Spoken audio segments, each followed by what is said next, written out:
Here in Nigeria, though, it was a different May Day story, much quieter and less riotous, as senior government officials, labor union leaders and hundreds of workers attended a peaceful rally in the capital Abuja. Well, the Workers' Day rally took place against the backdrop of a punishing cost of living crisis, with the rate of inflation currently at more than 33%, the highest figure in nearly 3 decades. On the eve of Workers' Day, the federal government announced that it was raising the salaries of federal workers by between 25% and 35% to help them cope with the cost of living. But given the high inflation rate and rising food costs, coupled with increased electricity and fuel charges, what difference is it likely to make? Our nation faces escalating poverty, dwindling opportunities, and widespread disillusionment. Genuine businesses struggle, unemployment soars, and the government remains indifferent. However, there is hope if the government reevaluates its policies, prioritizes the welfare of its people, and supports local industries. We demand an end to disastrous policies like excessive borrowing and corruption. We need transparency in governance and accountability for public funds. We took office at a time many nations, including ours, were experiencing daunting social, political, and developmental challenges. Yet we are resolute in confronting these obstacles head-on. The scourge of criminality, from banditry to kidnapping, and the Palmer-Harder crisis alongside terrorism, continues to afflict our nation despite the tireless efforts of our armed forces. We are aware of the toll this takes on our economy, and I assure you we are fully committed to tackling these security challenges. You will recall that on January 30, 2024, the federal government convened a 37-member tripartite committee on minimum wage. The committee's mandate was to provide counsel and suggest a national minimum wage that aligns with our current economic conditions. Since then, the committee, in collaboration with labor leaders, has been diligently working towards proposing a new national minimum wage. Unfortunately, despite concerted efforts, the committee was unable to reach a consensus at its last meeting. These shall be resolved soon, and I assure you that your days of worrying are over. And that's the Nigerian vice president, and before him, the president of the Nigerian Labour Congress. Well, for more on this, I'm joined now in the studio by Arise political editor Sambo. Good to see you, Samna. I like your gear there. Thank you so much. I think that's the first time I've ever seen you, and it actually suits you very well. But first of all, tell us more about how Labour Day has been marked in Nigeria today and how significant it is.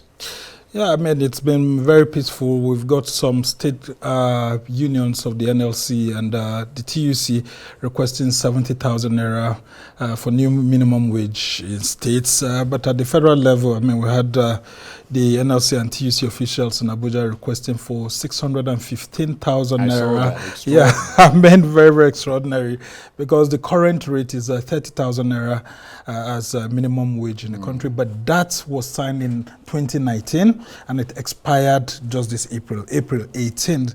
And by the minimum wage law, it's supposed to be reviewed every 5 years. So the debate is ongoing. I mean, if the labor unions are asking for 615,000 naira per minimum wage, and then the current one is 30,000 naira, I mean, that's almost over 1,000% increase. But is that a reasonable demand from them, given the punishing economic conditions in Nigeria at the moment? Yeah, it looks the rate of inflation, rising food costs, electricity and, fuel costs going sky high.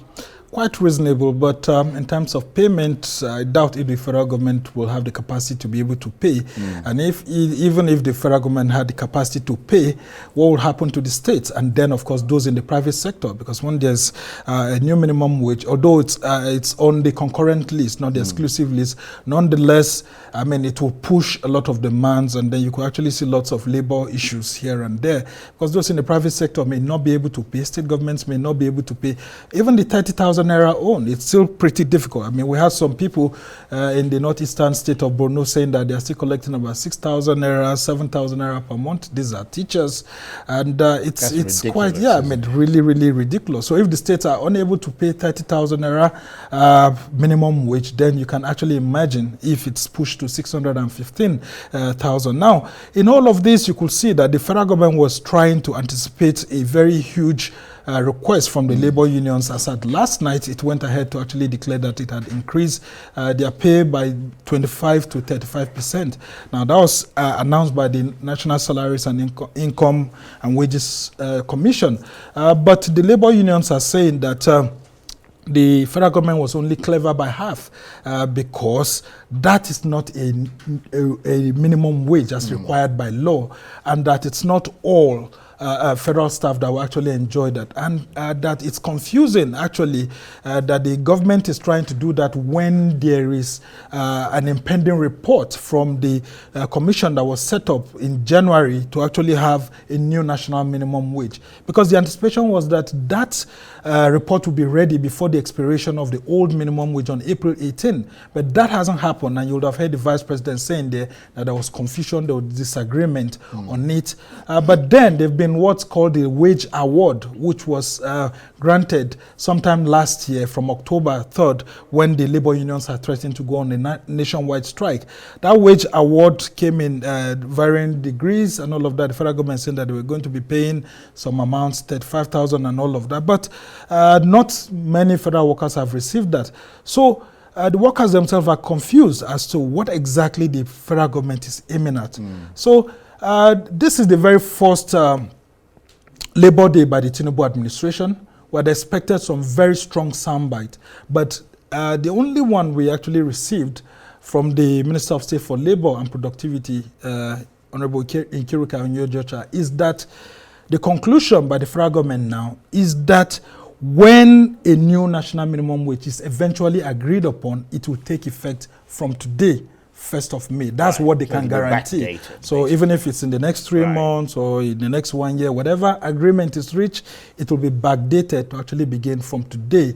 And so, well, that's a little win for the labor unions. Right. Well, I mean, the question that a lot of people will be asking, and we do have an international audience as well as a domestic one, is why is it that you mentioned the state governments and so on, and the impossibility of them even being able to pay the old minimum wage, not to talk of a new one. Why is it that they have failed to diversify their economies enough to be able to earn money themselves beyond the handouts from the federal government and be able to manage some of these things? I mean, most of these states have potential capacity, don't they? It's actually the problem of unitary federalism that we're actually practicing. And it's a military contraption that has found its way into our democratic practice, that everything comes from the central government in Abuja here, and then the states have been docile over time. But when you have the federal government actually having about 52% of the revenue distribution, then you'll know that there's a problem, because the states are taking, I think, about 27%, and the other ones go to local government, and then, of course, other and they've got the bulk of the population. Yeah, so, and that's where the question is. Should the federal government actually be taking about 52% of revenue across the country? Shouldn't it actually go down? So there's a huge need for a review of our federal system at the moment. And we practice what we actually know as true federalism, as had previously been canvassed, including by President Bola Tinubu while he was, in the opposition. The idea is that we should have fiscal federalism and then promote a situation whereby states diversify their economies. They are able to pay higher, even maybe more than the federal government, like it happens in other federal systems. But the reality is that some of the states themselves are not doing so much. And you will see that the littoral states, like those in the Niger Delta that produce oil and so on, even with the huge resources that have been given to them, they are still unable to pay 30,000 naira minimum wage. Because why is that? Because of profligacy. Right. Engaging in projects that do not have direct impact on the people, and some of the governors are not creative enough, bad planning, yes, and refusing to actually get consultants to help them, fashion their budget in such a way that it's able to feed their population. And so we need to revisit the concept of federalism, the concept of federalism that we actually operate. Because the unitary federalism that we have right now, which is being encouraged by Abuja, making the center to be more powerful than the states, actually, this is the outcome of it, that the people, the bulk of the people actually reside in the states, but the states are not receiving so much. Why should the center, which has fewer people, be receiving so much? But you go to some who actually experiment and tell you that we need a stronger system because of how diverse we are in terms of cultures, in terms of population, religions, and all of that. But in current systems, I think whatever we're practicing is defunct. The governors need to advocate for a new federalism system. We should have several issues stepped down from the exclusive list. And I mean, there's no reason why it shouldn't go the other way around. The federal government shouldn't be having like more than 20%. Absolutely. We'll have to keep an eye on that. Yes, and then that's where the issue of the constitutional review comes up, because this issue of minimum wage is a very topical issue that if we do not know how to handle it very well, Charles, there'll be a problem, because how can someone be earning 30,000 naira per month under this economy when you fill your tank with even 40,000 or 50,000 naira for just a week? Sumner, thank you very much indeed. Thank you Sumner so much. Sambo is Arise political editor.